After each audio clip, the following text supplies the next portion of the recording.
Hi, this is Miss Wright, and I'm going to go over the words for Vocabulary List 2 of Great Expectations.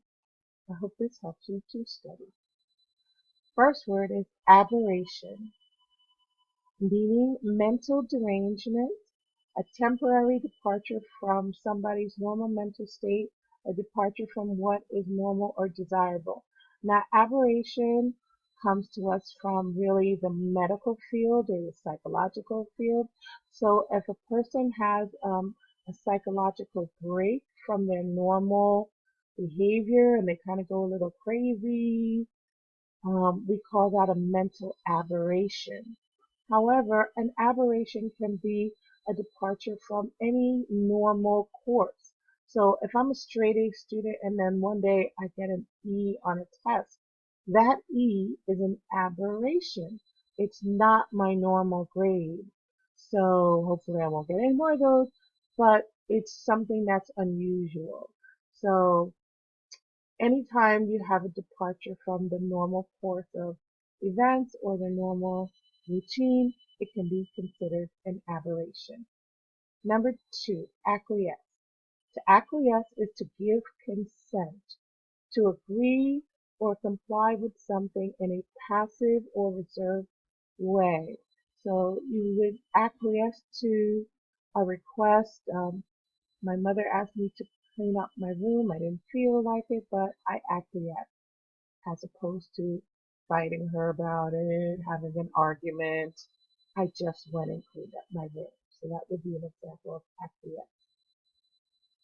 Avaricious is greedy, showing an unreasonable desire to obtain and keep money.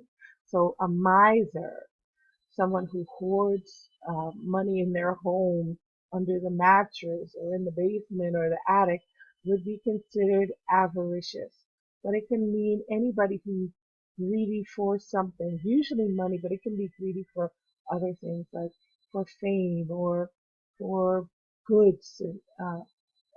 Anything that people want in excess can be described as we can describe that person as avaricious. The next word is clemency. Clemency means mercy, an act that bestows or shows mercy towards another. And mercy simply means kindness. I've had students who didn't know what the word mercy meant. But mercy means kindness or generosity to others, even when that person doesn't necessarily deserve that kindness. As a matter of fact, especially when the person doesn't deserve it.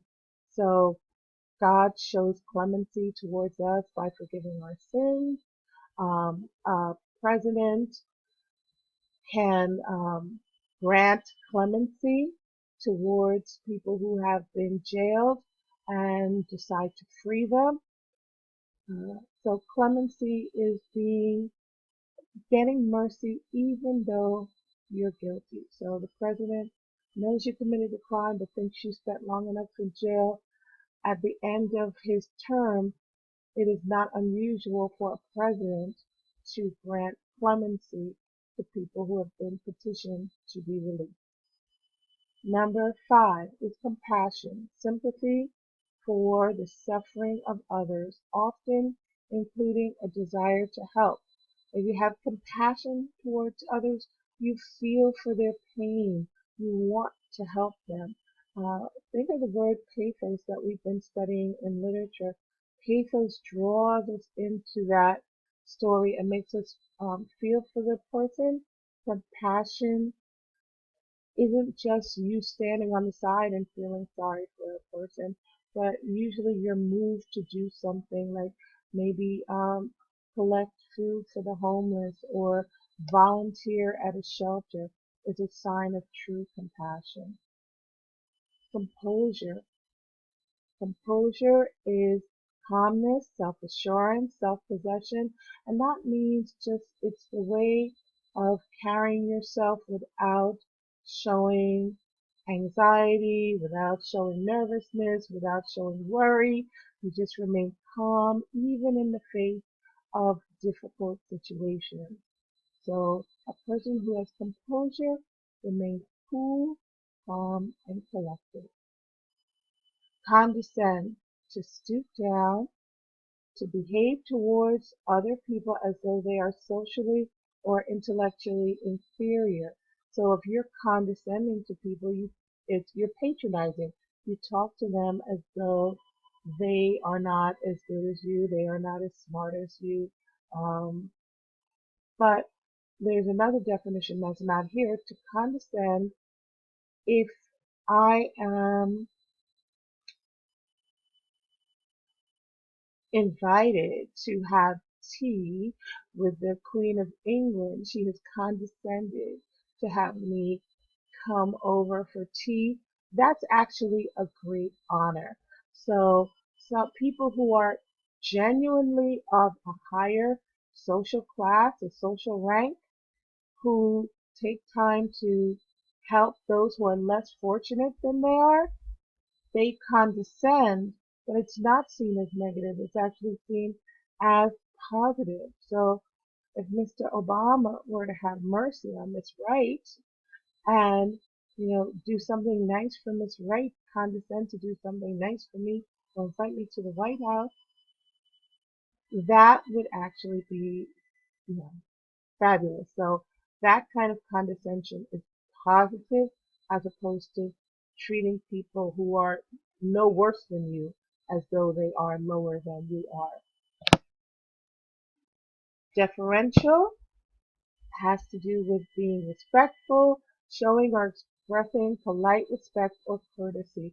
So it's important in a classroom for all of us to be deferential towards one another, to treat each other the way we would want to be treated. It's what makes us able to live in harmony. So we must remember to be deferential towards one another. Okay? Extort. Extort is to force, to obtain information or money by force. So it's related to the word coercion, which we've had. So to extort money is when at gunpoint try to get money out of someone, rob a bank, or force people to turn over their valuables, or tell them if they don't give you money, you're going to hack their account and publish everything that's in their emails.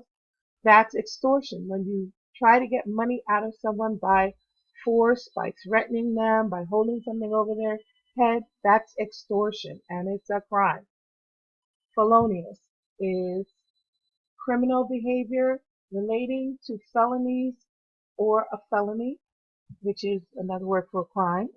So sometimes people say that, oh, that person looks very felonious, meaning they look criminal in somehow.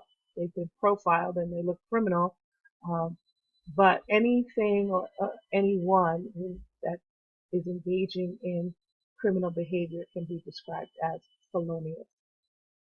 And also think of the word felon. Felon is the criminal. Futile, having no useful result. So if I do something, I put all my effort into it, but in the end, I got nothing for it, I achieved nothing, I ultimately wasted my time, then I would say that was a futile effort, meaning nothing good came of it, nothing profitable came of it. Impetuosity, forcefully, passionately, an act performed on the spur of the moment after little or no consideration. So an impetuous person is a whimsical person, a capricious person, which is another word we had. A person who does things spontaneously, doesn't think, doesn't plan, feels like going here at this moment or going there at that moment. They just do it without thinking about it. Those people can often be very exciting. Those people can also be very annoying. Okay, sometimes it's good to find incongruity. At odds, not matching, something that does not seem to fit in with or be appropriate to its context. So something that's incongruous is something that doesn't seem to fit in, doesn't seem to make sense. I'm trying to think of an incongruity. Think of when you put your fingers together from both hands and they kind of fit together. it's because there's a congruity there. They're made to fit together. But if it wasn't true, then they would be incongruous. So something that just doesn't seem to work together would be marked by incongruity. Intimation, hint, to hint at something or let something be known in a quiet, indirect, and subtle way. So intimation is when a person gives you a slight hint as to their feeling and you're supposed to get it, or into their thinking and you're supposed to get it. They don't come straight out. They do things, we say, obliquely or slyly or undercover, and you're supposed to pick up on the nuances of it. So something that's indirect, subtle, sly, that gives you a hint without coming out directly can be described as intimation. Lament is to regret or grieve for. You would lament over the death of somebody in your family. You would lament over any great tragedy like the tragedy of 9/11. I have to hurry up. Lucid is when something is clearly understood. It's lucid, a lucid argument where the person makes their opinion known and you can follow it and understand it. Lucid can also be a medical or psychological term. It's when someone is thinking clearly as opposed to when they've been thinking irrationally. So if somebody did have a psychological break, but they're coming out of it and they're starting to make sense, then you would say this person is now lucid. Malignant is harmful, full of hate and showing a desire to harm others. Think of a malignant tumor. A tumor that is cancerous is described as malignant. This word is often used in a medical context, and untreated, that malignant tumor might take your life, would kill you. Ostentatious is showy, marked by a vulgar display of wealth.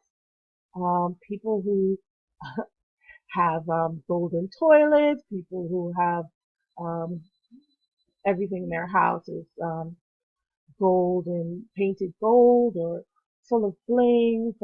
That's very ostentatious, showing off your wealth.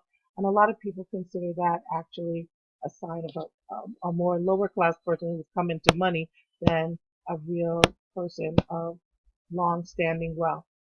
Pernicious, injurious, causing great harm, destruction, or death. So something that's pernicious is deadly, destructive. Pervade is to spread throughout. Think of dropping ink into a glass of water and you watch it slowly spread throughout that water. That's the idea of pervade. And it's not only scientific, but a rumor can pervade the whole building. Anything that can spread, smoke that would pervade through the air and cause us all to start choking. Propriety is correctness, accepted behavior in polite society. So it's knowing how to behave in certain social situations, what fork to use, how to speak, how to dress, so that you fit into polite society would be considered propriety. And repudiate is the last word, I think. Repudiate is to disown, to disapprove of something formally and strongly. So many times you might hear on TV a politician is asked to repudiate someone who's done something inappropriate, another politician who's committed a crime or come under some shadow, and they're asked to repudiate because they want a formal denunciation of that person. Okay? So that's all the words for list 2. I hope this was helpful. Please remember you can go to Quizlet and study there and work with the flashcards, the games, and make sample tests for yourself. And I'll see you back in class. Study hard, and I'll see you soon.